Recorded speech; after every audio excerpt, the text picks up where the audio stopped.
Welcome to the Salmon Runs YouTube. Enjoy the video. In this video, I will explain how to make fruit wine.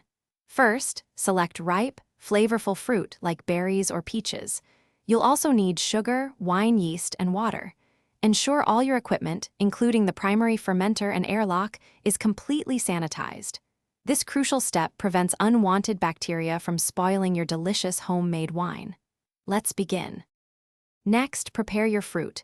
Wash about 5 pounds of fruit thoroughly, then crush it to release the juices.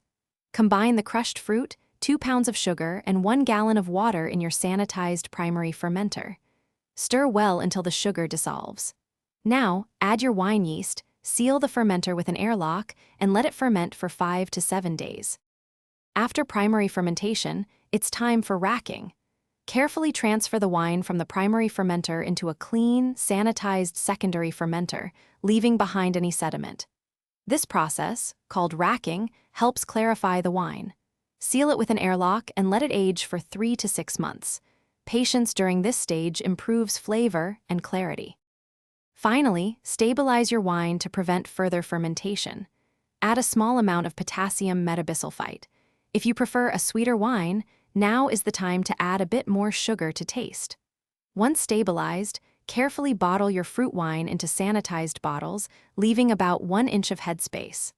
Cork them securely and store them in a cool, dark place. Thanks for watching. Consider subscribing if we helped you.